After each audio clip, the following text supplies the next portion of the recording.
Baik, Assalamualaikum warahmatullahi wabarakatuh. Perkenalkan, saya Dwi Kiara Nugraha dengan NIM 2302023231496 dari Agribisnis A akan memaparkan tugas UAS yang ketiga, yaitu tentang pembuatan tugas video yang berkaitan dengan ekonomi pembangunan pertanian dengan topik peran wanita dalam pembangunan pertanian. Baik, yang pertama yaitu pendahuluan. Jadi wanita dalam pertanian itu memiliki peran yang penting, memiliki peran strategis, khususnya di negara-negara berkembang seperti Indonesia ini. Mereka tidak hanya berkontribusi pada produksi pangan, tetapi juga mereka harus mengelola rumah tangga mereka. Jadi kontribusi mereka itu bisa membantu untuk mencapai ketahanan pangan dan mendorong pertumbuhan ekonomi pedesaan. Selanjutnya yaitu ada kontribusi wanita dalam sektor pertanian.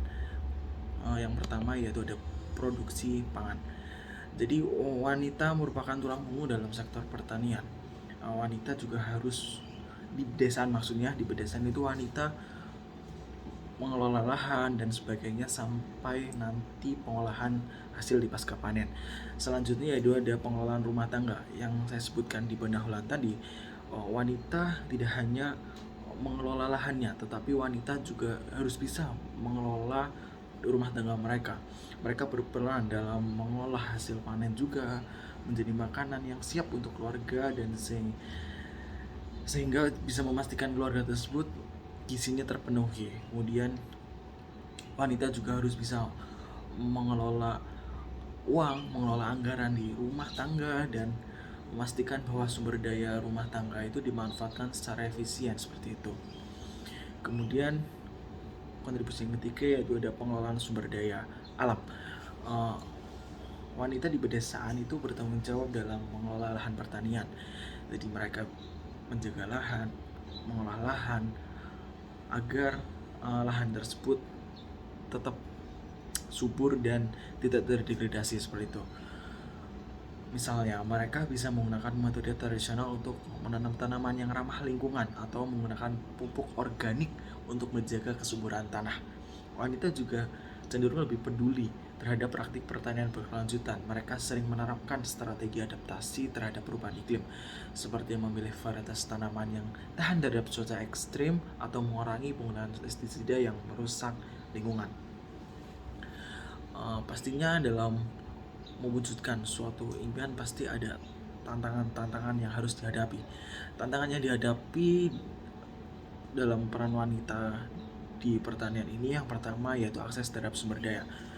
Meskipun peran wanita dalam pertanian sangat besar, mereka seringkali tidak memiliki akses yang memadai terhadap sumber daya seperti modal, pelatihan, teknologi. Mereka masih sangat kurang.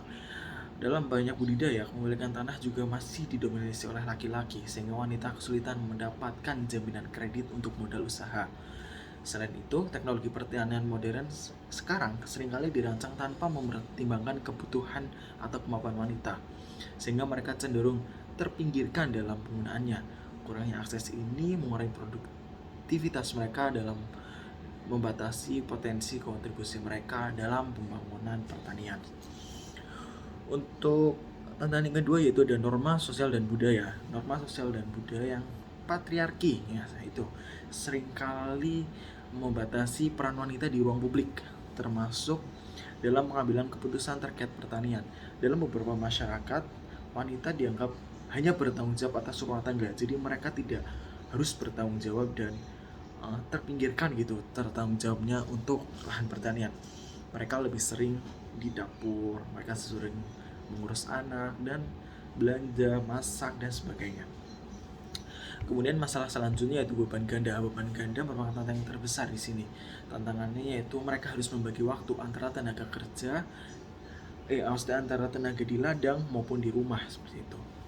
Selanjutnya itu strategi untuk memberdayai wanita dalam membangun pertanian. Yang pertama itu peningkatan akses terhadap pendidikan dan pelatihan.